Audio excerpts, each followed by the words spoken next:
Hoje nós vamos tratar do capítulo 7, ainda faz parte ali do finalzinho do Sermão do Monte, dos versículos 24 ao versículo 27 do Evangelho de Mateus. Eu vou ler rapidamente aqui para vocês fazerem, então, a partir daí a gente começar a fazer essa contextualização, né? Veja agora o que vem pela frente nessa palestra com Jorge Elahá. Por que coisas ruins acontecem com quem procura fazer o bem? Você tem fé, faz o bem. Então por que continua sofrendo? Você vai entender que ser espírita não vai impedir você de sofrer. Porque Deus permite tempestades na vida de pessoas boas. Quando tudo começa a dar errado, sua fé aguenta? Jorge Elahá nos explica. Não queira viver na Terra sem sofrer. Fica até o final e se inscreva no canal. Ajude a espelhar essa mensagem de luz. Hoje nós vamos tratar do capítulo 7, ainda faz parte ali do finalzinho do Sermão do Monte, dos versículos 24 ao versículo 27 do Evangelho de Mateus. Eu vou ler rapidamente aqui para vocês fazerem, então, a partir daí a gente começar a fazer essa contextualização, né? Portanto, todo aquele que ouve estas minhas palavras e as pratica será comparado a um homem prudente, que edificou sua casa sobre a rocha. Caiu a chuva, vieram as torrentes, sopraram os ventos, mas não desabou, pois fora alicerçada sobre a rocha. E todo aquele que ouve estas minhas palavras e não as pratica, será comparado a um homem tolo, que edificou sua casa sobre a areia. Caiu a chuva, vieram as torrentes, sopraram os ventos e chocaram-se contra aquela casa. A casa desabou, né? E foi grande a sua queda.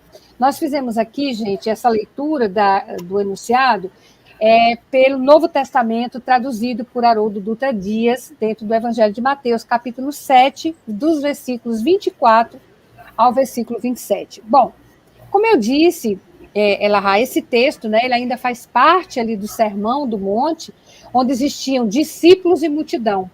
Eu sempre chamo a atenção, porque eu achei muito interessante, a primeira vez que eu vi alguém falando sobre isso, né, falando sobre multidões, porque dá a ideia, né, de estar aquele aglomerado de pessoas ali ouvindo Cristo. Mas nós conversávamos, inclusive, nos bastidores, antes de entrarmos, né, que essa passagem, quando a gente vai para o capítulo 8, Jesus confirma, o evangelista confirma, dizendo que quando ele desceu o monte, tinham várias turbas, né? Então, existiam várias turbas. Então, observe, essa passagem especificamente, Jesus está falando para essas multidões, né? Então, não só para os seus discípulos, mas também para aqueles que iam apenas para a cura do corpo físico e para os detratores também do Evangelho. Então, olha que importância, né? Porque ela está contextualizada também, no caso daqui de Mateus, quando ele está falando dos falsos profetas, né? Para prestar atenção aos frutos na identificação da árvore. Então, eu queria que você contextualizasse para a gente um pouquinho esse enunciado.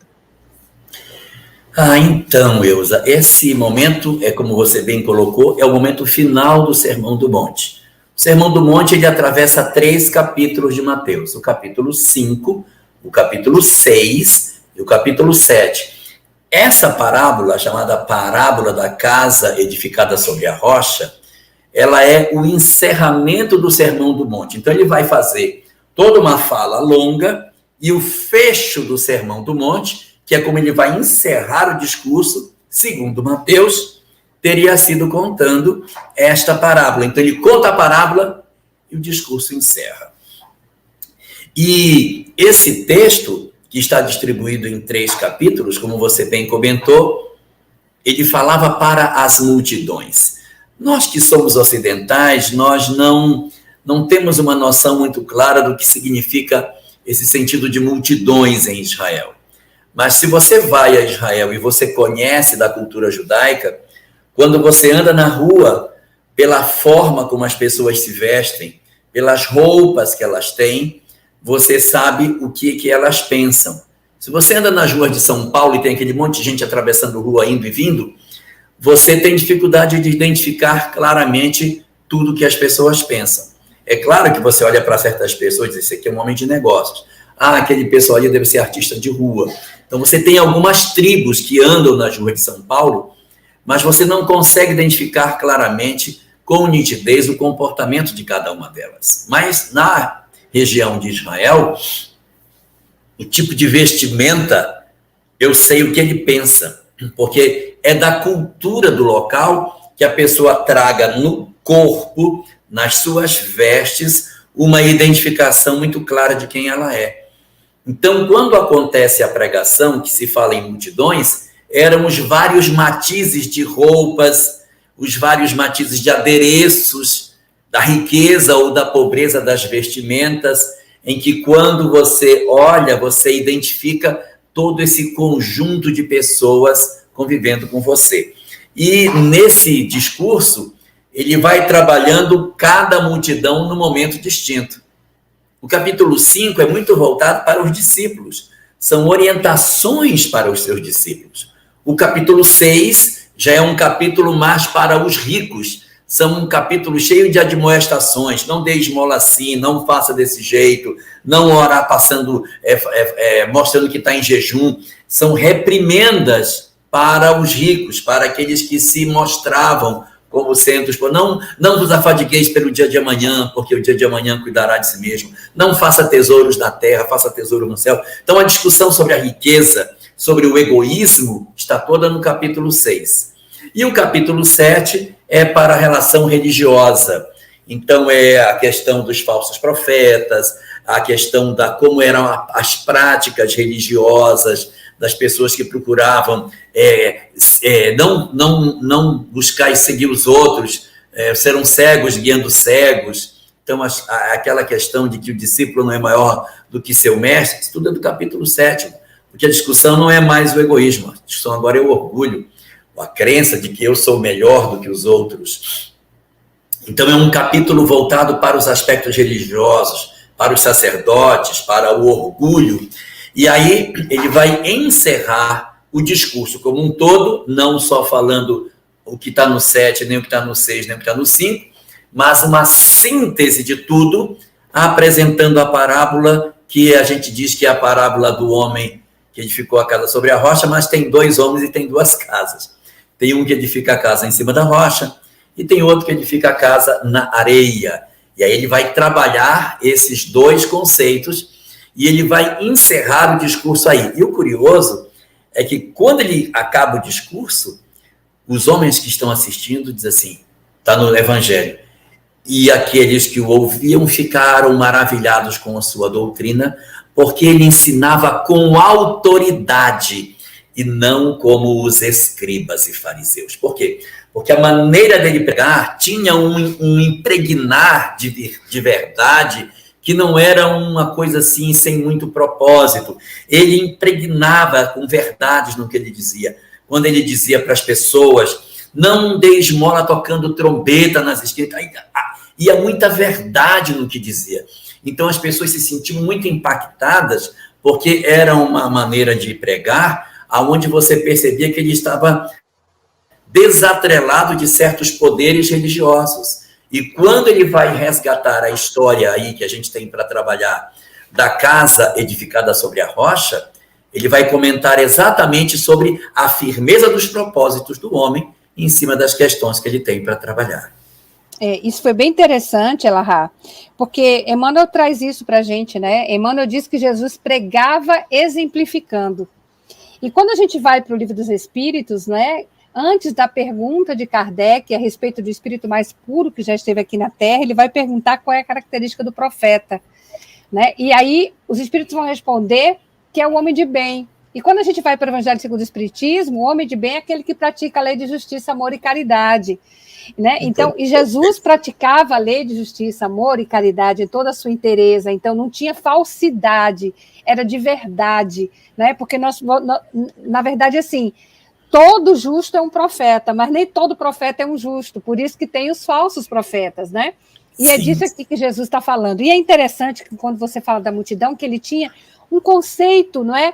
E advertências para cada um de nós, para que pudéssemos seguir nesse caminho luminoso, né? Porque ele é o caminho, a verdade e a vida. Ele fala que, portanto, todo aquele que ouve. Então, é para todo mundo, apesar de termos ali essa distinção de natureza, de sentimento, né? Mesmo assim, esse ensinamento vale para todos. É como se naquele momento ele juntasse todos que estavam ali e dissesse: olha, isso aqui é para todo mundo, né? Isso aqui é uma experiência de vida, isso aqui é um conceito maior. Quando ele diz realmente, quando ele diz para todo aquele que ouve, né? É sem exceção, porque qualquer mudança de rota vai significar uma assimilação de um novo propósito. E isso é para todos, né?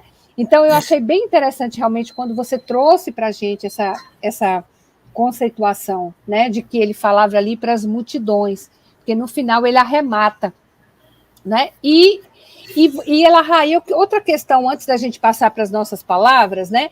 E eles entendiam, porque para a gente pode ter uma certa dificuldade, né? Por que Jesus falou de casa? Por que Jesus falou de rocha? Por que Jesus falou de tempestade, de vento, né? E por que ele falou de casa edificada sobre a rocha? Qual a simbologia, não é? Como eu vou fazer uma ancoragem espiritual desse conceito que Jesus nos traz? Mas isso está lá em Deuteronômio, isso a gente vai encontrar no próprio Isaías, isso vai, né? Então, quando Jesus falava, gente, ele já fazia, não é, Elahá? Ele já fazia é como se traçasse uma linha reta de sentido para que aquilo pudesse resplandecer no coração, né? Dessa cripta misteriosa de cada um de nós, não é isso? A questão da rocha, a questão da pedra, da firmeza, isso é muito velho dentro do judaísmo. A conexão entre a ideia de rocha e da relação com Deus é muito forte. Se você pensar, não foi num papiro que as leis de Deus foram entregues a Moisés. Ela foi entregue na pedra. Porque a pedra, eu vou falar uma expressão que não é exata, mas só para a gente entender. A pedra é indestrutível. Claro que ela é destrutível. Se eu pegar uma marreta, eu quebro. Mas é que no papel, o papel ele se desgasta, ele se deteriora, ele envelhece, mas o que é escrito na pedra fica, entre aspas, para sempre. Então, as luchot, que é como são chamadas as tábuas da lei em hebraico, as duas tábuas da lei, elas foram produzidas na pedra. Poderia ter feito noutra coisa. E aí, o que acontece? Moisés sobe uma pedra para receber uma lei na pedra, né? Porque ele sobe ao alto do monte para lá em cima entrar em contato com Deus e descer com duas pedras com os mandamentos colocados, escritos na pedra. E isso vai trazendo para nós uma proximidade muito grande, a pedra como um elemento muito forte. Existem muitas conexões com pedra. Daqui a pouco, quando for falar nas palavras-chave, a gente puxa um pouquinho sobre essas pedras, para a gente poder ficar mais à vontade. Isso. Então, dentro dessa contextualização, então, pessoal, a gente traz aqui esse entendimento, né, de que, de fato, ele falava ali para as multidões, dentro ainda do Sermão do Monte, para que a gente possa, então, ter o entendimento maior do momento em que for, porque isso é importante para a gente definir, porque a gente fala, inclusive, quando a gente vai fazer aí pela metodologia do miudinho, a gente fala até na geografia do Evangelho, né? Jesus subiu ao monte, né? Então, o que é o subir ao monte? Então, tudo isso a gente vai ter que analisar, tá? Então, gente, vamos então, já que nós contextualizamos, já que nós trouxemos a narrativa e de onde nós vamos trabalhar, vamos então chamar nesse momento as nossas palavras-chave, né? A gente escolheu o ouve, né? Porque ele repete, dentro do contexto ele faz a repetição. O casa, porque tem uma conotação também espiritual aqui, e o vento, gente, né? Então, vamos trabalhar toda a perícope, mas trabalhando sempre com essas palavrinhas, né? Quero botar mais duas. Coloca aí, vamos lá. Quero botar chuva. Chuva. E quero botar rocha. Isso. Excelente. Então, já que você botou rocha, vamos começar por rocha? Então... Pode falar. Não. Eu ia falar para você que nós começamos dentro na primeira parte, né, lá no enunciado, eu falava exatamente isso, e você confirmou que eles sabiam exatamente do que eles estavam falando, sobre o que Jesus estava falando, né, sobre qual era a informação necessária a respeito da edificação, da solidez dessa casa construída sobre a rocha. A gente sabe de toda a formação, de como era feita, de como que essas casas eram erguidas para ter uma maior sustentação. Mas a gente vai ver, Elahá, eu quero, na verdade, nesse momento, abrir aqui um parêntese, porque eu gosto demais, né? Eu leio muitos livros de Humberto de Campos. A gente comentava sobre isso aqui, né? Que tem uns livros nossos que são de cabeceira, gente. E Humberto de Campos, Irmão X, que é o pseudônimo que ele utilizava, né? Eu gosto demais. E tem um que é, para mim, fantástico, que é o Boa Nova. E por que eu estou falando de Humberto de Campos? Porque hoje é aniversário de Humberto de Campos, aniversário de vida de Humberto de Campos, 25 de outubro de 1886, nascia Humberto de Campos, esse espírito luminoso que trouxe para nós essas obras fantásticas pela psicografia do nosso querido Chico Xavier. E Humberto de Campos, no prefácio da Boa Nova, olha que bonito que ele fala, Elahá, ele diz assim: lembro-me que um dia, palestrando com alguns amigos protestantes, notei que classificavam Jesus, os seus amigos, né, como a rocha dos séculos. Sorri e prossegui como os pretensos espíritos fortes de nossa época aí no mundo. Hoje, porém, já não posso sorrir nem passar. Sinto a rocha milenária, luminosa e sublime, que nos sustenta o coração atolado no pântano de misérias seculares. Agora é com você, fale sobre a rocha. Esse conceito de Jesus, do Messias como a rocha, ele é do Velho Testamento, a rocha dos séculos. Existe essa construção desse modelo, porque há uma relação muito forte do judaísmo com a questão da rocha. Isso é muito antigo. E assim, o que eu vou colocar aqui não é para a gente tomar como verdade, é para a gente entender como é que o judaísmo pensa. Então, o judaísmo diz o seguinte: é claro, a gente sabe que Adão e Eva não são personagens reais, são, na verdade, seres mitológicos que representam uma coletividade de espíritos, mas pegando a literalidade do texto. Então, Adão e Eva tiveram 2 filhos, Caim e Abel. Caim e Abel, como todo mundo sabe, faziam oferendas a Deus. Então, eles iam num local e faziam oferendas a Deus. Onde eles faziam oferenda? Eles subiam no monte para fazer oferenda. Eles faziam oferendas subindo ao monte. Passou. Depois dessas oferendas, Abraão vai ao alto do monte com o seu filho Isaque e vai fazer o sacrifício de Isaque. Ele sobe a um monte para oferecer seu filho Isaque. Passa. Jacó sai fugido da região onde ele morava na direção da casa de Labã, seu tio, e ele vai descansar aonde? Sobre um monte. Ele sobe um monte e descansa. E ali tem uma imagem que o Evangelho usa. Quando ele vai descansar, ele não encontra com que repousar a cabeça, ele pega uma pedra e repousa a cabeça em cima da pedra. Então, ele descansou no alto do monte, colocando a cabeça numa pedra. E o Cristo diz: eu não tenho sequer uma pedra onde reclinar a cabeça. Ele está se referindo a Jacó, que o símbolo da pobreza de Jacó era ter a pedra. E Jesus, eu nem a pedra eu tenho. Então, você sobe ao monte e faz uma oferenda nesse monte. Passa. Davi decide que vai fazer um templo para o Senhor, em cima de um monte. Então, ele vai e escolhe: eu vou fazer o templo do Senhor aqui. E o profeta Natan diz para ele: o Senhor pode até querer, mas não vai edificar, porque suas mãos estão cheias de sangue. O Senhor pode querer edificar o templo, mas seu filho é que vai edificar. O Senhor não tem méritos para fazer a casa do Senhor. E realmente Davi não faz a edificação desse templo, que desde Jacó disse: eu vou edificar um templo nesse lugar. Não faz. E nem Davi faz, muitos anos depois. Aí Salomão vai e edifica o templo nesse lugar. Dizem os judeus que o lugar onde Caim e Abel ofereciam, aonde Abraão ofereceu seu filho, onde Jacó descansou, aonde Davi esteve, onde Salomão edificou, é o mesmo local. Então eles escolhem uma rocha, uma pedra grande, para edificar o templo em cima de um local alto. O pináculo do templo, que foi a parte mais alta ali, tem 60 metros de altura para o ponto lá de baixo. É um local bem elevado dentro de Jerusalém. E Jerusalém já é no alto. Então, no alto do alto é que foi colocado o templo de Jerusalém.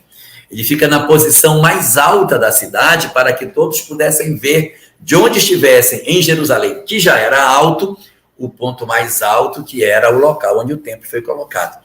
Então, a ideia de Deus e a rocha é muito antiga.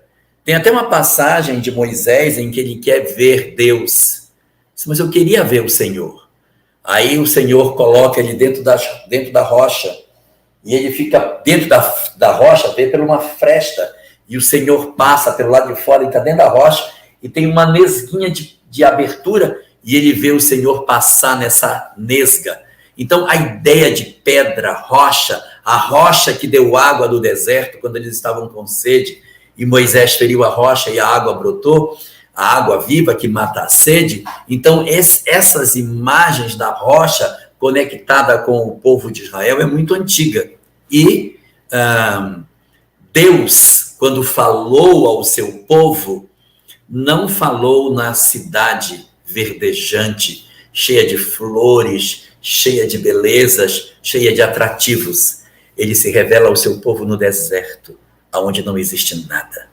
Significando para nós que é nas nossas horas de maior carência, onde nós temos a sensação de que não temos mais como sobreviver, porque do deserto nada nasce, só as pedras, só as rochas. É no deserto que ele se manifesta, porque no deserto, como não tem as flores, não tem as belezas, nós não temos distrações, e é no amargor da solidão do deserto que a gente vai fazer essa nossa conexão com Deus. Então, entre todas as circunstâncias que a gente tem, o Senhor vai oferecer a Moisés os seus mandamentos no deserto, em cima de um monte empedrado sem vegetação, porque é na solidão das nossas vidas, nos momentos mais áridos que nós temos mais condição de nos conectarmos a Ele. Então, a rocha representa a aridez do deserto, a solidão, a carência, que completa na carência a certeza da conexão com o divino. Isso é importante, Elahá, porque quando você traz essa simbologia do deserto, e a gente vai ter aqui um texto sobre isso, hein, gente? A gente vai ter uma live aqui com Elahá falando sobre as tentações, olha que coisa interessante, né? E aí a gente vai poder fazer essa referência, então, a Êxodo também, vai ser maravilhoso, tenho certeza. Mas quando você falou do deserto, isso é tão importante, porque nós, no nosso mediatismo, e vivendo na nossa matéria, né, nós achamos muitas vezes que o bom é o oásis. Quando, Sim. Na verdade, o oásis é o elemento tentador, né, do pior possível, porque você tem tudo e, ao mesmo tempo, naquele instante, você não lembra de Deus. Então, e quando você está no deserto, Guimarães Rosa tem uma frase muito interessante, lógico, ele fala aí, a fala dele é relacionada ao sertão, né? Mas aí, para nós aqui do Nordeste, o sertão é o nosso deserto. E ele diz assim, nós devemos sair do sertão, mas se só sai do sertão tomando conta dele adentro. Então, eu acho essa frase muito bonita, porque nós temos que tomar conta desse nosso deserto. E quando falava dos montes, né, Elahá, para aquele povo que era, ainda era perdido nas condições de abstração, então, o subir o monte, né, o elevar-se, era o local mais alto, onde eles podiam subir para ter um encontro com Deus, e o local mais baixo, onde Deus podia chegar para ter um encontro com o homem. Né? Então, Deus está no céu, né? Exatamente. Então, é todo esse aspecto de mentalidade que a gente extrai, né, diante dessa realidade. Como a gente falou de Humberto de Campos, fazendo a referência a Jesus ser essa rocha, né, na verdade, que nos sustenta, mesmo estando nosso coração atolado, né, nesse pântano de misérias seculares, onde nós sabemos que estamos dentro desse processo de redenção, lá no Salmo 18, né, versículos 1 a 3, ele diz assim, eu te amo, Yahvé. Eu separei esse que eu achei tão bonito. Eu te amo, Yahvé, minha força. Yahvé é minha rocha, é minha fortaleza. Meu libertador é meu Deus. Nele me abrigo, meu rochedo, meu escudo e minha força salvadora. Então, quando Jesus fala da rocha aqui, eles entendem que essa casa é edificada em Deus, né? O alicerce é esse. E Elahá, quando a gente deixa de edificar a nossa casa, né, sobre essa rocha bendita, sobre esse amor verdadeiro, porque João vai nos dizer que Deus é amor, é por isso que o Cristo diz, não vos inquieteis. No momento em que vem as tribulações, quando a gente não exercita, a gente não coloca nesse alicerce firme, a gente não se sustenta, né? Então, a casa balança, né? Mas assim, então, daí a importância de termos esse entendimento que a formação dessa rocha, a solidez desse alicerce em que nós vamos construir a nossa casa mental, ele tem que ser feito em bases firmes, né? Em bases concretas. E aqui a gente já traz. Então, quando Jesus fala isso, aí eles conseguem compreender, né? Eles conseguem compreender. Então, a casa, né, que vai ser uma das palavrinhas que a gente vai trabalhar aqui, gente, a gente pode trazer como casa mental também, né? Vale o que Calderaro diz lá no Mundo Maior, né? Então, a construção da nossa casa mental alicerçada nessa rocha de vida, no amor verdadeiro. Então, a casa aqui também tendo essa simbologia, né? E lembrar sempre que toda construção é paciente, né, Lara? Tem que ter paciência na construção e na reconstrução. Então, edificar a casa de modo seguro é a meta espiritual com paciência de todos nós. E a gente faz isso através da reencarnação. Mas eu queria que você comentasse para a gente, né? A paciência é justamente, gente, ó, tijolinho por tijolinho em cada processo reencarnatório. Desabou ali, você vai e reconstrói, né? Porque você tem um mapa nas suas mãos. Então, você tem todo o planejamento formatado. Agora, o que eu acho interessante é que quando Jesus fala de casa, né? Ele vai falar aqui de casa, e casa vai ser abrigo para nós, abrigo seguro, alicerce, né, da rocha viva, e também para que a gente possa abrigar outros tantos corações, porque dificilmente a gente vive sozinho nessa casa, não é, Lara? Sim, a casa significa o abrigo, a proteção, o local onde eu me aconchego. E se você perceber, a 7ª das pragas do Egito foi uma chuva de granizo que destruiu a casa. Barat, que é como é o nome em hebraico da 7ª praga, foi uma saraivada de granizo que bombardeou todos os templos egípcios, todas as residências e todas as construções. Na simbologia, a chuva de granizo é o ataque à fé. A destruição da fé, você perde os seus abrigos. Então eles ficaram ao relento. As outras pragas vieram destruindo a construção da fé em que eles viviam. E a 7ª praga é o bombardeio que vai destruir o agasalho dos homens, o local onde eles se protegiam. E aí representa todo esse arcabouço de crenças que a gente tem e que as provações, as saraivadas são as provações que destroem tudo e a gente fica como que desamparado. A 8ª praga vai ser a desesperança, que são os gafanhotos, que vão comer tudo que sobrou e vão ficar na miséria.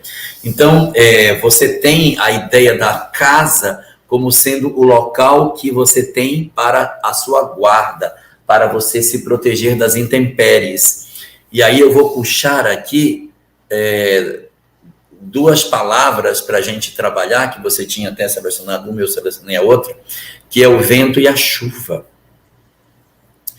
A chuva são as lágrimas. A chuva são os sofrimentos humanos. Da mesma maneira que a arca de Noé é o abrigo da família, porque aquilo ali é o abrigo da família, ali é o evangelho no lar. A arca de Noé é o evangelho no lar, que do lado de fora está a loucura, a chuva de lágrimas, a perturbação, mas ele protege a família dentro de uma nau, que sacode na chuva, mas ela não se rompe. Então, ali nós vamos encontrar a representação da proteção da casa, que é a proteção da arca, e a chuva lá fora sendo o desespero dos homens.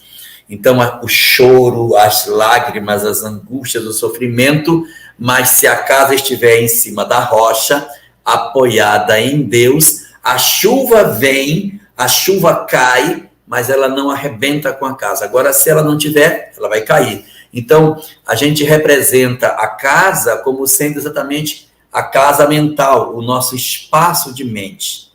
E a chuva como sendo o desespero da humanidade que se derrama sobre nossa casa também. Nossa casa está no mundo, então a loucura do mundo também nos chega, mas em função dos alicerces que ela tem, ela suporta o sofrimento humano e depois a chuva passa e ela se mantém de pé. Já que você falou da chuva, Elahá, e falou da tribulação, olha que interessante, né? Porque a gente está falando da construção dessa casa, de um alicerce seguro para essa casa, mas olha que interessante, porque quando Jesus vai encerrar aqui com essa passagem da parábola da casa, né, edificada sobre a rocha, ele diz assim, ó, todo aquele que ouve as minhas palavras e as pratica é o homem prudente que edificou sua casa sobre a rocha. Aí ele diz, caiu a chuva, vieram as torrentes, sopraram os ventos, mas a casa não desabou. E todo aquele que ouve essas minhas palavras e não as pratica está comparado ao tolo que edificou na areia. Caiu a chuva, vieram as torrentes, sopraram os ventos, e aí a queda foi grande. Aí sabe o que eu penso aqui? Caiu a chuva, vieram as torrentes, sopraram os ventos, vem para todo mundo. Vem para casa na rocha e vem para casa na areia. Eu digo isso, Elahá, porque nós, de vez em quando, ainda dentro do nosso pequeno orgulho, né, a gente ainda, de vez em quando, questiona a questão das tribulações para a nossa vida, dentro do nosso olhar da matéria, e a gente diz assim, mas por que isso comigo? É a mesma coisa Faz de tudo dizer certo. Assim, acho que Deus errou, pois é, né? Então, eu acho que Deus está errando aqui comigo, porque eu faço tudo correto, e por que essa chuva chegou? Né? Mas olha... Oi. Termina. Não, é exatamente isso. Eu queria que você comentasse, porque, assim, na verdade, o problema aqui, gente, não está com a chuva, não está com a torrente, não está com o vento, né? Porque ela vem do mesmo modo, na mesma circunstância. O problema aqui é como eu reajo a ela. O problema é como... Está aí o que o Espiritismo nos traz. O problema não está nas circunstâncias, mas como eu reajo às circunstâncias. O problema não está nas intempéries climáticas, mas como eu vou erguer a minha casa mental. Isso é uma coisa muito bonita, porque, às vezes, como você bem disse, as pessoas querem ter um indulto de sofrimento com o fato de serem espíritas. E aí diz assim, mas não podia acontecer isso comigo, eu faço tudo, só faço coisa boa, só faço coisa certa. Não era para acontecer isso. Como se nós tivéssemos uma condição de ficarmos indenes ao processo de perturbação, às dores do mundo. Nós estamos no mundo. E nós não somos seres evoluídos a ponto de ficarmos isentos das naturais condições que o planeta exige daqueles que aqui reencarnam. Então, nós vamos sofrer a solidão, nós vamos sofrer abandono, nós vamos sofrer desamor, nós vamos ter as nossas lágrimas, as nossas horas de tristeza. Isso faz parte da existência, as nossas doenças, os nossos conflitos do lar, as nossas dificuldades íntimas, as nossas angústias profundas. Mas, meu Deus, eu sou espírita, não podia estar passando por isso. Na verdade, nós não podemos ter essa visão do mundo de que, ao sermos espíritas, vamos ter um escudo contra todo tipo de problema e vamos passar a vida em brancas nuvens. Como diz a Roberta Zagueto, quando a gente reencarna, a gente não vem com passaporte, a gente vem com carteira de trabalho. Então, a gente reencarna para fazer um serviço no bem, e não para estarmos aqui na expectativa de virmos passear, igual a Branca de Neve, para casar e ser feliz para sempre. Nós temos uma série de embates que são naturais da nossa circunstância espiritual. Então, como você bem lembrou, Eusa, a chuva cai na casa que está na rocha e cai na casa que está na areia. E aí as pessoas é que precisam reagir a esse processo. Olha a pandemia, não estou nem falando do ponto de vista da doença em si, estou falando em cima das perturbações decorrentes dela. Quanta ansiedade, quanto desespero, quanta depressão, quanto conflito no lar, quantas dores foram deflagradas nesse período da pandemia. E as casas que tinham mais solidez se mantiveram de pé, enquanto que outras começaram a apresentar rachaduras à medida que a pandemia foi acontecendo. Estava conversando com uma companheira nossa, que é advogada da área de família, e ela dizendo para mim, nunca fiz tanto divórcio na minha vida como no período da pandemia. Nunca tive tantos clientes querendo separação pelo processo da hiperconvivência. Então, esse fenômeno de trazer todo mundo para aquele espaço estreito do lar fez com que a gente tivesse que mostrar a nossa capacidade de verdadeiramente exercitar as nossas virtudes na relação doméstica. E aí, essas lágrimas, essas chuvas, elas vão acontecer com todos. E aí quero pensar aqui uma outra palavra que a gente tem, que são os ventos. Os ventos, sabe? Existe uma mensagem de Ângelo Aguaró, de 1978, que serviu até de base para a criação do estudo sistematizado, que diz assim: o Espiritismo atravessa um grave período de sua história, porque as pessoas estão abandonando o estudo. Ideias sopram de todos os lados. E se o movimento espírita não organizar um estudo metódico sobre as verdades espíritas, esses vendavais que sopram de todas as direções destruirão a obra e do espiritismo restará apenas o nome. Então, ele representa a ideia de sopro, de vento, ideias. Então, a casa que está ali edificada, vem a chuva das lágrimas e vem o sopro das ideias. Tem que matar, tem que destruir, eu tenho que me... O sopro dos ventos são as perturbações das ideologias que a gente não sabe se vai para casa, porque o vento é o que leva para um lado e que leva para o outro, que leva a gente numa direção ou que leva a gente na outra, que faz balançar as nossas ideias. Então, vem as chuvas e vem os ventos nos empurrando. E aí, como diz Ângelo Aguaró, se não estiver firme, a casa balança e, de repente, ela pode ruir.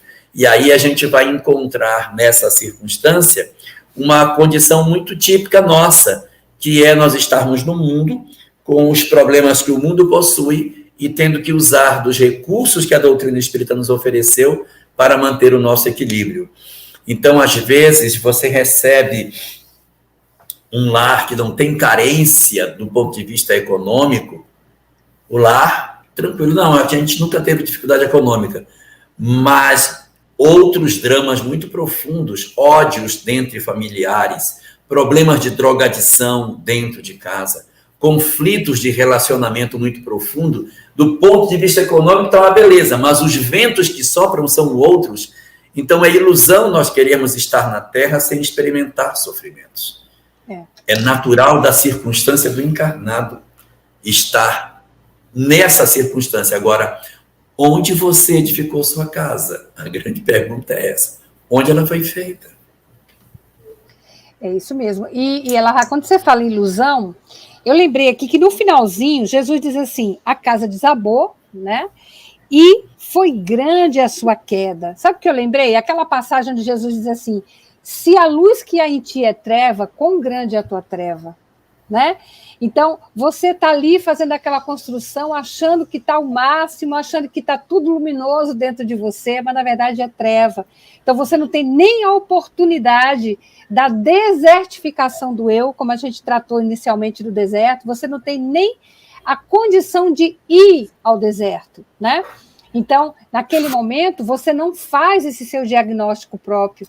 Então, essa queda verdadeiramente é grande, né? E quando ele fala aqui de queda, gente, não quer dizer que você vai ficar a vida toda com a casa ruída, né? Lembra daquela passagem muito bonita, quando Madalena pergunta ao Cristo, e eu acho lindo isso, Humberto de Campos traz para nós em Boa Nova, né? Onde ela diz, Senhor, mas eu poderei ser admitida, né? Entre as ovelhas do teu rebanho, será que Deus assim permite? Né? Então, uma falta de de autoestima muito grande, ela diz isso, e Jesus diz, as mais belas flores nascem em casas em ruína, e nós temos essa perspectiva dessa reconstrução, todos os dias, né, dentro desse processo. E o mais bonito de tudo isso é que dentro da reconstrução, nós sabemos, obviamente, que ninguém constrói casa no alicerce que o outro preparou, né? Cada um tem que preparar o seu próprio alicerce. É disso que o Cristo também está falando. Mas nessa reconstrução, e até mesmo na construção, nós precisamos também do auxílio do outro, né? Porque ninguém constrói essa sua casa mental, né? A lei, gente, é da sociedade, é da associação, né? Em Pensamento e Vida, Emmanuel deixa isso muito claro para todos nós. Então, essa casa também é construída com esse auxílio, né? Com o auxílio do outro, dentro dessas perspectivas que são apresentadas. Então, o Elarrat trouxe para a gente, né, essa questão tão importante da necessidade da construção, de não nos isolarmos também no mundo para poder fazermos também essa construção dessa nossa casa mental. Agora, ainda sobre os ventos, Elarrat. Oi, diga. É porque, na verdade, a gente tem uma crença muito ilusória de que a gente pode se tornar defeso de todos os sofrimentos do mundo. Não tem como.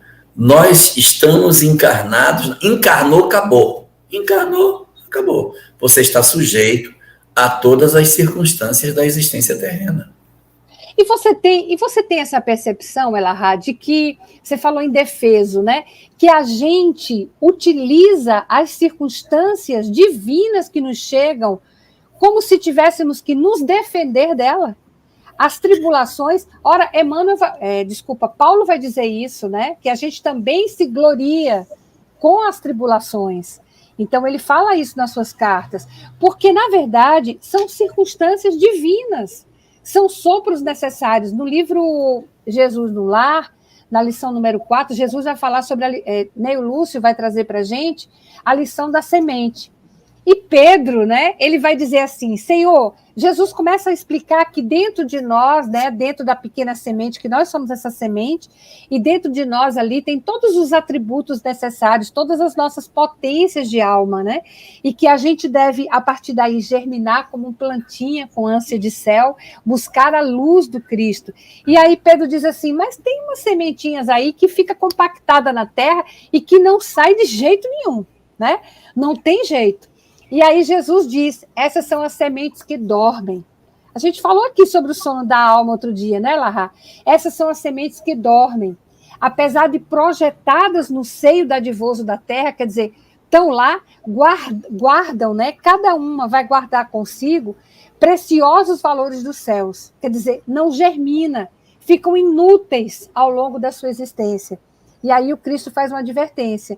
Estejamos, porém, convictos de que os aguaceiros e furacões, olha aí a chuva, os aguaceiros e furacões passarão por elas. Mas para quê? Para matar a semente? Não, pessoal. Renovando-lhe a posição no solo. E elas germinarão vitoriosas um dia. E Jesus ainda diz assim, há milhões de almas aguardando tempestades. Então a gente vai se defender da tempestade para quê? Alcione diz isso, você acabou de ler também, reler, né, Elarrat? A gente falava sobre isso, e você encantado aí com Alcione. O que Alcione diz para a mãe, né? Mãe, quando é que vai chover dos meus olhos? Porque a chuva irriga, né? A chuva produz a plantação, quer dizer, onde tem chuva, onde tem água, tem vida, né, meu amigo? Tem na carta de Tiago, tem uma passagem que diz assim, bem-aventurado o varão que sofre a tentação, porque aqueles que sofrem a tentação estão marcados para receber a coroa da vida. Aí, mas, meu Deus, o que sofre a tentação está marcado para receber a coroa da vida? Claro, porque os que sofrem a tentação são os que são experimentados para provar se são bons ou não. O que não sofre a tentação, que não fica entre dois caminhos, é porque ele só tem uma opção, ele só enxerga uma. Eu não sofro tentação porque eu estou de cara com o mal e já disse, não, eu vou fazer, é isso mesmo. Estar na tentação é quando brota em nós a percepção de uma visão diferente de mundo. Então, quando eu estou em tentação é porque eu estou entre o bem e o mal. Então, já estou com progresso. Esses que já despertaram para enxergar que tem 2 caminhos, já estão marcados para receber a coroa da vida. Por quê? Porque já começaram a perceber as sementes do bem que podem ser germinadas. E enquanto que os outros estão lá ligados para nada, estou mergulhado no mal até o fundo e não estou sentindo tentação nenhuma. A tentação é o conflito entre o bem e o mal. É sinal de progresso, que os maus nem sequer se sentem tentados. Aí eu quero aproveitar, dar uma resposta aqui para a Marlene Rosa, fez uma pergunta, responder para ela, perguntando em que obra que estava a mensagem que eu falei.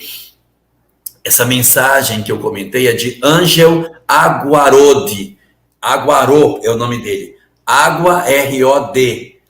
Ângel Aguarô era um companheiro nosso do Movimento Espírita do Rio Grande do Sul, que ele era uruguaio, mas tornou-se espírita e foi presidente da Federação Espírita do Rio Grande do Sul. Em 1978, ele oferece essa mensagem sobre o estudo sistematizado.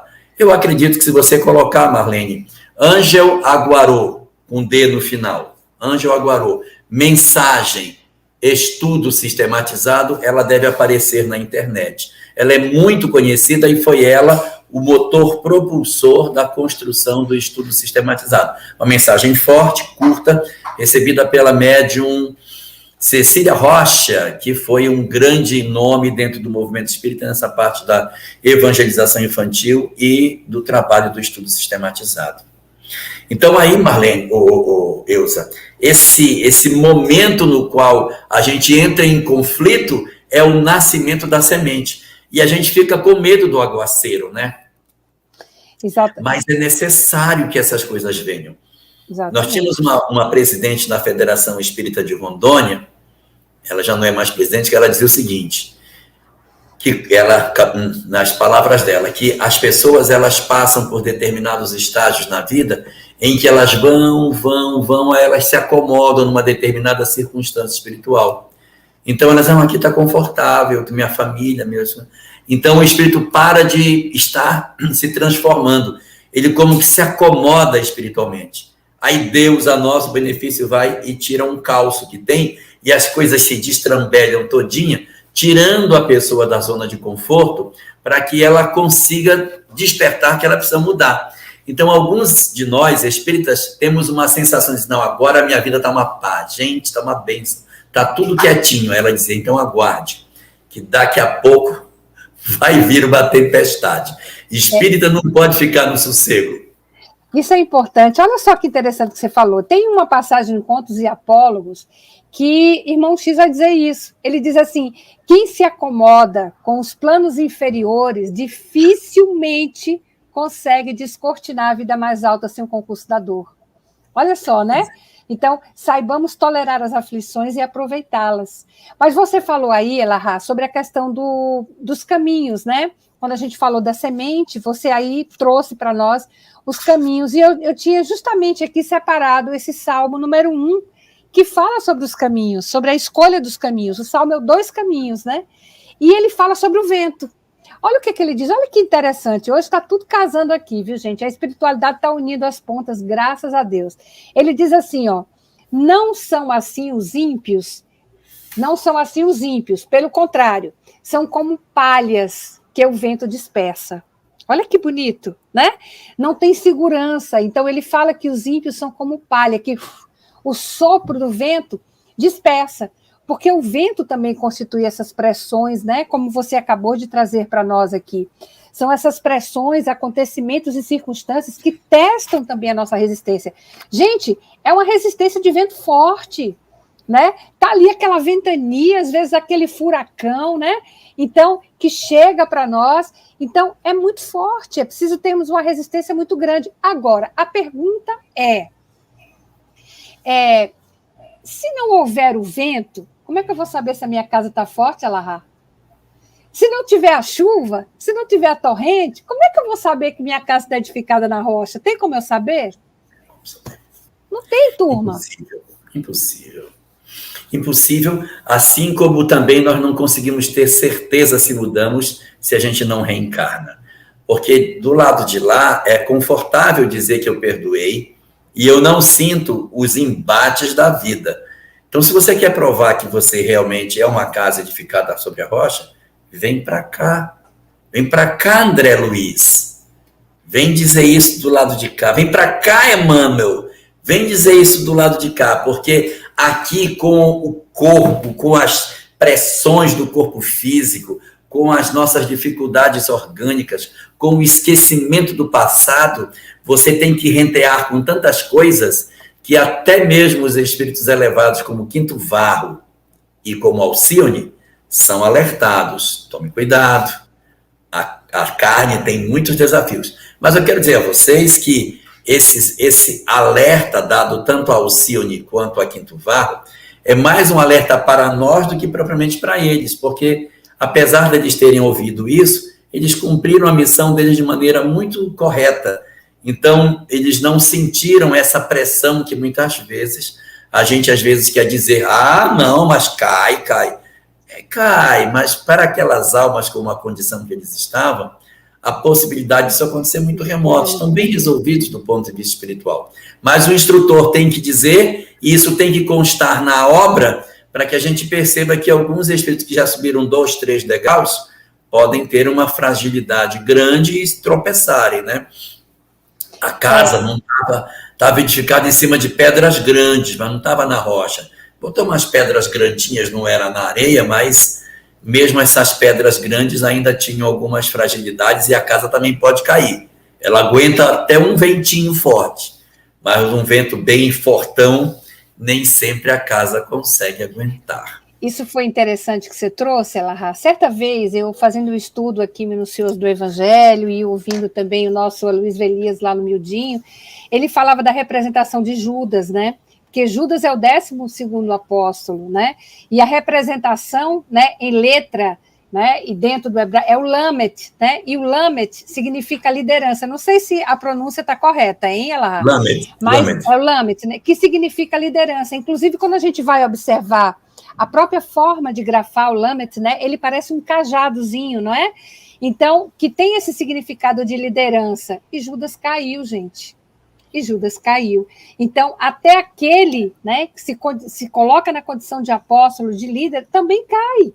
Por exemplo, o Clóido, né, quando ele vai explicar o Quinto Varro, lá no livro Ave Cristo, ele vai dizer assim, mais ou menos isso, né? Deus é o sol, né, da nossa imortalidade, da espiritualidade, e aí a gente começa a fazer essa conjectura, olha, sem o astro-rei não há vida na matéria, e sem o Cristo não há vida no espírito, não há vida espiritual, né? Então, Clódio ensina isso a Quinto Varro. Então, Jesus é, na verdade, o sol da imortalidade, é o nosso sol espiritual. E aí, o que é que o Quinto Varro faz? Ele vai até o seu filho Tassiano, ambos na erraticidade, e ele diz, anima-te, meu filho, tu serás a estrela que me conduzirá à luz do sol. É lindo demais isso. E o que é que faz essa estrela, Elahá? É responsável pela morte do pai, sem saber efetivamente que era o pai. Quer dizer, então, o que nos conduz à luz do Cristo são as tribulações. Sim, né? E o interessante é ele enxergar no esforço dele, na tentativa de resgate do filho, a construção do caminho que o leva para frente. Exatamente. É a percepção de que eu avanço quando eu ajudo quem está na retaguarda. Isso é belo demais. Então, assim, é como se fosse o homem chega a Deus através do outro homem. É socorrendo o outro que eu me elevo. Então, meu filho, você será a estrela que vai me levar ao céu, ao sol, né? Por quê? Porque é através daquilo que eu vou fazer que eu vou chegar.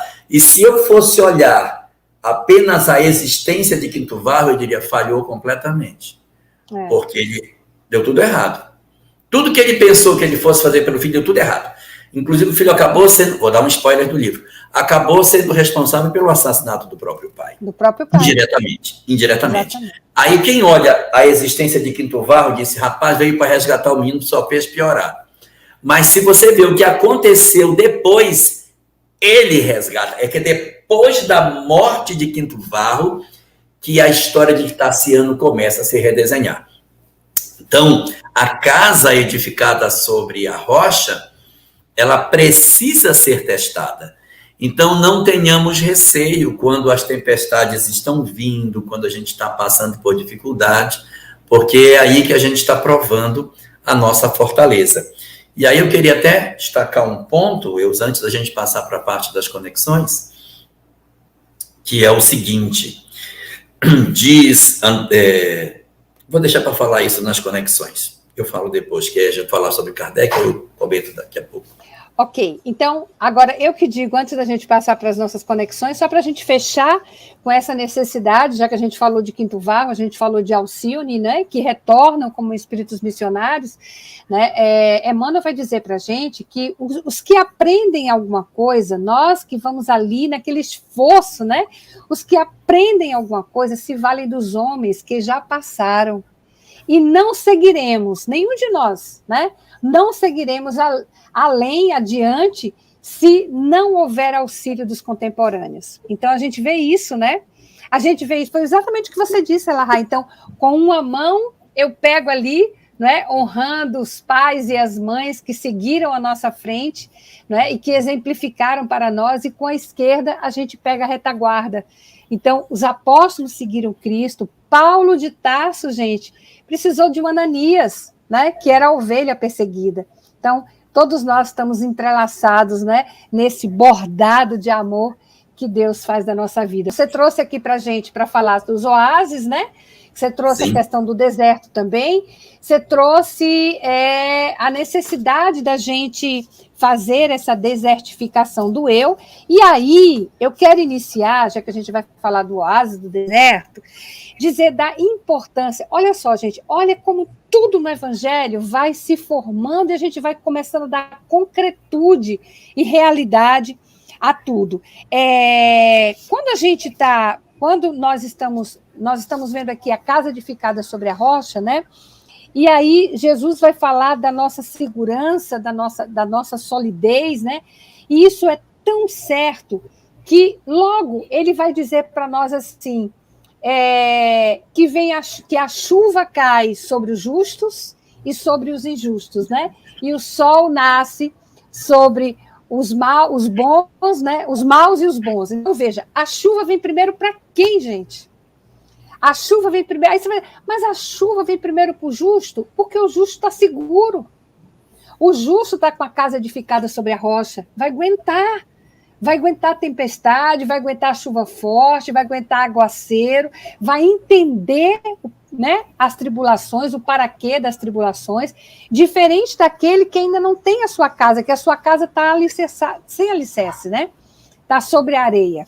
Então, a importância dessa nossa ida, muitas vezes, ao deserto, desse encontro conosco mesmo, é para a formatação desse alicerce, para esse encontro, né, com o nosso Deus imanente na construção dessa nossa casa mental.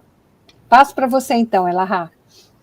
Eu vou deixar para falar do oásis daqui a pouco. Vou primeiro falar sobre essa parte que você colocou aí, bem interessante, sobre o bem e o mal, da questão do homem justo que sente a tempestade. Existe um trecho do Evangelho segundo o Espiritismo em que Allan Kardec classifica o progresso dos homens em 3 estágios. Diz que o primeiro estágio, que é o mais baixo de todos, a pessoa pensa no mal e age no mal. Aí diz Kardec, nestes, o mal ainda se encontra com toda a sua força. No segundo estágio, é os que pensam no mal, mas já não agem no mal. Eu penso, mas eu já refreio a minha ação. Aí diz Kardec, nesses, o progresso está se efetuando. E tem os que nem sequer pensam no mal. São aqueles para quem o progresso já se efetivou. Então, existem pessoas, por exemplo, que dizem assim, este mês eu estou me esforçando, eu ainda não matei ninguém. Estou fazendo esforço, não matei ninguém esse mês, não roubei ninguém, não fui preso nenhuma vez esse mês. Estou fazendo esforço porque eu não fui preso esse mês. Então, para essa pessoa, conseguir não ser preso, não matar ou não roubar alguém é fruto de um esforço. Enquanto que tem outros que passaram o mês todinho e nem se cogitaram se tinham que matar uma pessoa ou não. Então, nem sequer o pensamento nos vem. Então, quando nós falamos do sofrimento que às vezes a gente passa, muito desses sofrimentos a gente sequer percebe quando nós estamos harmonizados. Mas, por exemplo, colocar uma situação prática. As pessoas dizem assim, gente, você viu na televisão que passou? Aquele homem que fez isso, fez aquilo, que matou, que pegou e fez isso. Então, a gente vai trazendo do que está lá no mundo lá fora para dentro de casa e vai contaminando a nossa residência com uma série de ideias, de coisas, de casos, de crimes, de histórias, de coisas de ódio, que a gente é como se abrisse a porta de casa para que o lixo entrasse em casa. E aí você se sente muito mais agredido, porque você está de frente com todos esses processos de perturbação. Não é para sermos alienados do mundo, é claro que não. Mas a gente tem que tomar cuidado em aquilo que a gente traz para dentro de casa. Porque se a gente faz uma dieta de determinadas condutas, pensamentos e palavras, a gente nem sequer vai perceber certos males que o mundo possui. Mas quando você vive o tempo todo mergulhado em determinadas ideias, determinados ambientes, você carrega o mal para dentro do seu coração. Então, o homem de bem que tem a casa edificada sobre a rocha, às vezes ele não percebe a chuva lá fora, porque a condição que ele está, a chuva nem alcança, porque ele nem sequer percebe o processo do sofrimento. Não alcança aquela perturbação. Mas quando nós estamos e, de certa maneira, facilitamos com que determinadas entidades participem do nosso ambiente doméstico, por uma falta do evangelho, por uma série de características que nós mesmos cultivamos, a gente pode, de repente, se ver a braços com esse tipo de dificuldade. Então, na medida em que você não alimenta determinadas condutas, a tendência é que o lar fique mais harmônico e você nem sequer perceba o nível de perturbação que está acontecendo lá fora. Proteger-se, orar, guardar-se, ajuda muito para que a gente nem sequer saiba que a chuva está acontecendo. Agora, ficar isento da chuva, nós não vamos ficar. Estamos encarnados, ela vai nos alcançar. E a depender de como ela está firmada na rocha, a rocha aí entendido como Deus, a fortaleza, você pode ou não tombar, né? E quando nós falamos do homem de bem, né, que você trouxe agora para a gente, no capítulo que fala do ser perfeito, que está o homem de bem, tem um item que fala o homem no mundo, vivendo as circunstâncias do mundo.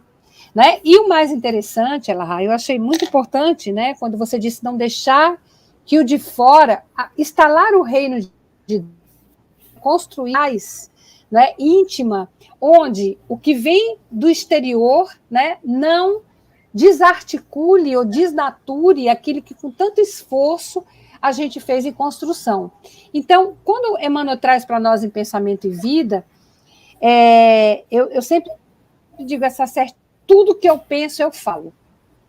Então, se eu não articulo, eu vibro. Então, se eu estou aqui pensando, né, foi importante, lógico, eu não agi. Então, já é um grande esforço, já é um grande avanço, mas eu vibrei. Então, eu trouxe para mim aqui, no momento em que eu penso, a minha emoção, ela já está, a minha atmosfera psíquica, ela vai vibrar nessa sintonia, né? Então, a gente acaba atraindo realmente e potencializando, né, esse nosso prejuízo. Por isso, Cristo fala, vigiar e orar. Mas, assim, o vigiar, né, por isso tem um texto muito bonito que ele diz assim, Deus vigia, né? Deus vigia. Mas não é, Deus não vigia para dizer assim, o que você está pensando, hein, Elahá, agora, né? Olha isso aqui que você está... Não, Deus vigia como uma mãe, como um pai, né? Protetor. Né? Então, eu, nas madrugadas, às vezes... Meus filhos estavam ali dormindo, né? E eu ficava ali olhando a respiração, né? Assim é o olhar de vigia de Deus, né? Saber se a gente está respirando adequadamente. Então, é importante que a gente... Olha, gente, veja só, Deus vigia. Então, é por isso que Paulo diz, Elahá, se Deus é por nós, quem será contra nós, gente? Então, já temos essa casa construída, já estamos na edificação dessa nossa nova casa mental, não é? Deixando ali as coisas do homem velho, trazendo o homem novo, mas com... E que prazer que a gente tem quando essa casa está construída, né? Então, é interessante, agora eu queria realmente tocar nesse ponto com você, Elahá, também, né, da importância que tem para nós, né, seguirmos nesse caminho, porque muitas vezes a gente diz assim, não, mas eu já sou autossuficiente, eu consigo, eu já edifiquei, né? Eu já sou, por exemplo, espiritista, eu vou à casa espírita, eu já fiz o curso disso, eu já fiz o curso daquilo, muitas vezes até esquece do que deixou de fazer pelo Cristo, né? Então, eu lembrei aqui, queria, só para a gente comentar rapidamente na conexão, aquela passagem do livro de Atos dos Apóstolos, né, onde Filipe, ele recebe o anjo, e Emmanuel vai comentar isso lá no Caminho, Verdade e Vida. Ele recebe a visita de um anjo, e o anjo pede que ele vá para aquela estrada de Jerusalém a Gaza, porque ali está passando um homem, né, e ele precisa de ensinamento, e Filipe vai. E quando Filipe chega, né, ele encontra, na verdade, esse homem era o mordomo-mor da rainha dos etíopes, né, e o mordomo-mor estava lendo Isaías. E aí Filipe vê aquela cena, né, e diz assim, entendes o que lês? Né? Quer dizer, está compreendendo o que você está lendo aí? Aí ele diz assim, como posso compreender se ninguém me explica? Né? Então, nós não podemos guardar essa presunção de que nós vamos nos elevar um palmo sem o auxílio do outro. Então, gente, a construção dessa casa mental, ela, me corrija se eu estiver errada, é mutirão. Ela segue mutirão, né? Eu preciso do Elahá precisa de mim. Gente, um pouquinho, até para enxergar aquilo que quem segue à nossa frente ou quem está na nossa retaguarda, né, precisa em processo de reconstrução. Não sei se eu estou correta nessa assertiva, Elahá. Jesus disse, eu sou a videira verdadeira e vós sois os ramos. Por que ele disse, eu sou a videira? Ele me disse, eu sou a figueira, eu sou o abacateiro, eu sou a mangueira, o pé de taperebá. Por que é uma figueira? Por que é uma videira? Porque a videira é a árvore que dá a uva, que faz o vinho, que é o consolo. Então, eu sou a videira, eu sou o consolador. E vós sois os meus ramos, porque vocês também estenderão consolação assim como eu.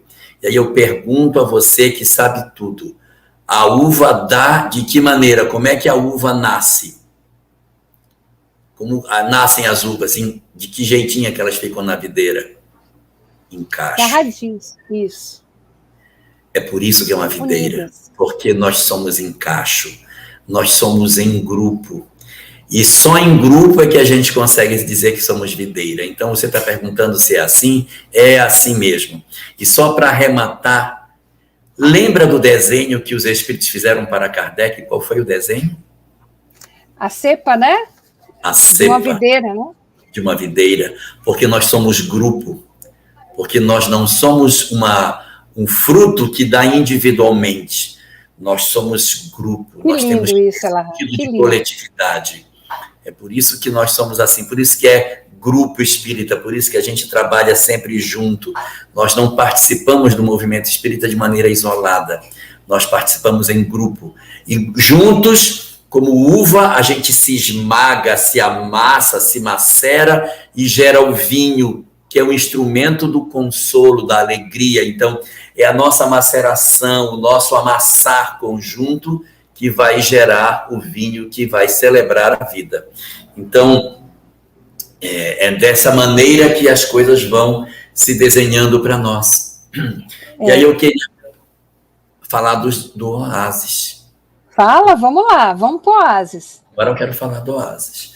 A gente estava comentando, né, sobre o oásis e você fez uma colocação dizendo que às vezes a gente acha que o oásis é a parte boa da vida, né? Porque tem a palmeira, tem a água, mas ela pode representar uma estagnação espiritual, porque a gente tem uma questão de O Livro dos Espíritos, eu não vou lembrar agora o número dela, acho que é o 937, que diz por que as pessoas têm um desgosto na vida, e ele diz que são 3 fatores. E um desses 3 fatores é a saciedade. Então, a saciedade produz no indivíduo uma sensação de satisfação em que eu começo a ter enfado pela vida. Ai, que vida mais chata, tenho tudo. Então, esse instrumento acaba promovendo uma certa acomodação nas almas. E por isso é que a gente não pode ficar muito tempo no oásis. Nós temos que sair do oásis para ir para o deserto, como fez Paulo de Tarso, que sai do oásis e vai para o deserto, para ali ele poder fazer o trabalho de encontro dele com a sua intimidade. E aí, resgatando o que você estava comentando sobre o oásis, sobre toda essa questão, eu lembrei aqui nas minhas reflexões, quando você falou que o oásis representa aparentemente um progresso, mas ele pode esconder exatamente essa circunstância do comodismo. Eu lembrei da mensagem de Delfina de Girardin, no capítulo 5, item 24 do Evangelho segundo o Espiritismo, a desgraça real, na qual ela diz que a desgraça real é a riqueza, é a abastança, é o riso, é a fama, são todas as condições que o homem tanto deseja e que, no fundo, muitas vezes, pode ser o grande instrumento de queda dele.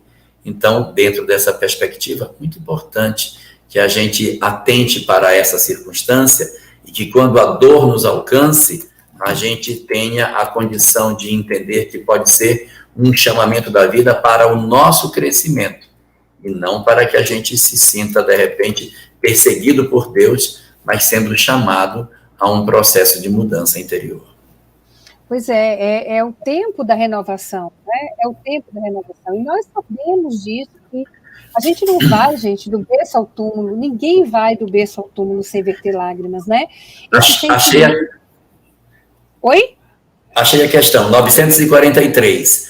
De onde nasce o desgosto da vida que, sem motivos plausíveis, se apodera de certos indivíduos? 3 fatores: a ociosidade, a falta de fé e a saciedade. Olha, e já que você falou de ociosidade, olha que bonito que Emmanuel traz para a gente. Ai daqueles que se deitarem sobre a tempestade. Ai daqueles que se deitarem sobre a tempestade. O deitado, né? Não aproveitar, gente. Então, ai daqueles que se deitarem sobre a tempestade. Os detritos projetados do monte pelas correntes do aguaceiro poderão sufocar, arrastando-nos para o fundo do abismo. Então, olha que interessante. Então, no momento, né, em que chegar... Então, no momento em que eu acho muito interessante quando a gente comenta essa passagem do odre, né? A gente vai acelerar um pouquinho aqui, porque daqui a pouco o nosso querido Elahá vai ter que nos deixar. Então, quando Jesus fala do odre, né? Ele está dizendo que o odre ele tem que crescer junto com o vinho, e aqui o vinho novo é o vinho duro, que muitas vezes é o vinho da dor, né? Então, quando a gente se transforma de odre velho para odre novo, e aqui vai do homem velho para o homem novo, esse vinho duro, quando ele começar a fermentar, né, ao mesmo tempo nós vamos crescendo. Então, o espírito ele vai se agigantar na tarefa. Então, ele cresce. Então, na medida em que esse vinho fermenta em nós, né, nós também vamos crescendo para abrigar, então, muitas vezes essas circunstâncias. Então, foi muito interessante que você trouxe dessa comparação do oásis, e aí a gente fecha com o Emmanuel, né? Dizendo para ninguém deitar, gente, ficar ali, ó, só contemplando o pingo da chuva, não. Vamos aproveitar, né, para poder trabalhar nesse momento. É porque é a tempestade que nos tira da posição de conforto. Isso. Não interprete cada tempestade como sinal de abandono ou castigo. Algumas experiências chegam justamente para revelar o que ainda precisa ser fortalecido em você. Jesus nunca prometeu uma existência sem lágrimas. Ele ensinou como atravessar a dor sem permitir que ela destrua nossa confiança em Deus.